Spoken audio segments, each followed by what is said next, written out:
Welcome to Code to Algo channel. இன்றைக்கி date 26/6/2025. நம்ம code to ஆல்கோவில் உங்கள் மேனுவல் ஸ்ட்ராட்டஜியை நாங்கள் கஸ்டமைஸ் பண்ணி கோடிங் பண்ணி ஆட்டோமேட் பண்ணி தருவோம். அந்த ஸ்ட்ராட்டஜியை எங்கள் பிளாட்ஃபார்ம் யூஸ் பண்ணி நீங்கள் ஆர்டர் எக்ஸிக்யூட் பண்ணிக்கலாம். ஸோ ரீசெண்டாக லான்ச் ஆன Nifty option buying first 1 minute candle average close ஓட ஸ்ட்ராட்டஜியை ரிசர்ச் இன்றைக்கி பார்ப்போம். ஸோ இன்றைக்கி பார்த்தீங்கன்னா 10வது ஸ்ட்ராட்டஜி தான் நான் இப்போ சொல்கிறது. ஸோ 10வது ஸ்ட்ராட்டஜியில் பார்த்தீங்கன்னா கால் ஆப்ஷன் 25,300 கால் ஆப்ஷனும் 25,300 புட் ஆப்ஷனும் எடுத்து வச்சிருக்கு. ஸோ அதுக்கு உண்டான ரீசன் பார்ப்போம். மார்க்கெட்டோட 1 minute கேண்டில் க்ளோஸ் வந்து 25,281. So close to 25,300 call and put எடுத்து வச்சுக்கோம். ஸோ காலில் என்ன நடந்திருக்குன்னு பார்ப்போம். காலையில்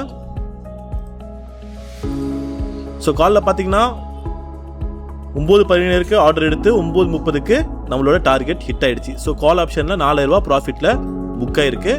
ஸோ இங்கே பார்த்தீங்கன்னா தெரியும், இந்த இடத்துல ஆர்டர் எடுத்து மேலே மார்க்கெட் மேலே போனதுனால நம்மளோட டார்கெட் ரீச் ஆகிடுச்சு.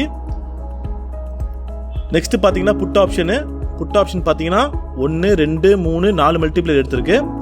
4 மல்டிப்ளேயரும் எடுத்து 8,000 ரூபா மைனஸில் முடிஞ்சிருக்கு. ஸோ ஓவராலாக இன்றைக்கி அந்த ஸ்ட்ராட்டஜியில் 4,200 ரூபா மைனஸில் முடிஞ்சிருக்கு. ஸோ அது கேண்டில் வச்சு செக் பண்ணிக்கலாம். ஸோ ஃபஸ்ட்டு ஆர்டர் இங்கே எடுத்துருக்கோம், 9:19 எடுத்துருக்கோம், 9:20 கட்டாக இருக்கும். ரெண்டாவது பார்த்தீங்கன்னா 10:44 ஆர்டர் எடுத்து 10:49 கட்டாக இருக்கும். மூணாவது வந்து 10:53 எடுத்து 10:55 கட்டாக இருக்கும். நாலாவது 10:58 எடுத்து 11:01 கட்டாக இருக்கும். ஸோ அதுக்கப்புறமா மார்க்கெட் அப்படியே புட் ஆப்ஷனில் கீழே வந்ததுனால ஆர்டர் எடுத்திருக்காது.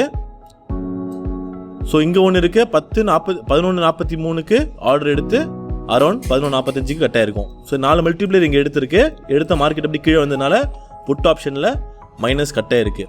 ஸோ இதே ஸ்ட்ராட்டஜியில் நம்மளுக்கு டார்கெட் புக் ஆச்சுன்னா அன்றைக்கி டே க்ளோஸ் ஆகிற மாதிரி அடுத்த ஸ்ட்ராட்டஜியும் இருக்குது. ஸோ அதுக்கு விருப்பப்பட்டவங்க அந்த ஸ்ட்ராட்டஜியை ஆர்டர் எக்ஸிக்யூட் பண்ணிக்கலாம். இது வந்து சேம் ஸ்ட்ராட்டஜி தான். சேம் ஸ்ட்ராட்டஜியில் டார்கெட் ஹிட் ஆனோடனே அடுத்த ஆர்டர் எடுக்காது. இதில் பார்த்தீங்கன்னா ஃபஸ்ட்டு புட்டு எடுத்துருக்கு 960 மைனஸ் ஆயிருக்கு. நெக்ஸ்ட்டு கால் எடுத்து 4,054 ப்ராஃபிட் புக் ஆயிருக்கு. ஸோ ஓவராலாக இதில் வந்து 3000 ப்ளஸில் புக் ஆயிருக்கு. ஸோ ஒவ்வொரு ஸ்ட்ராட்டஜியுமே எவ்வளோ ப்ராஃபிட் அண்ட் லாஸ்ன்னு சொல்லிட்டு நம்ம இங்கே டே டு டேவாக பார்த்துக்கலாம். ஸோ இன்றைக்கி இந்த புது ஸ்ட்ராட்டஜியில் ஆவரேஜாக வந்து 4,200 லாஸும் 1 ட்ரேட் பர் டே அந்த ஸ்ட்ராட்டஜியில் வந்து 3000 ப்ராஃபிட்டும் புக் ஆயிருக்கு. நாளை ஒரு புது வீடியோவில் சந்திப்போம். நன்றி, வணக்கம்.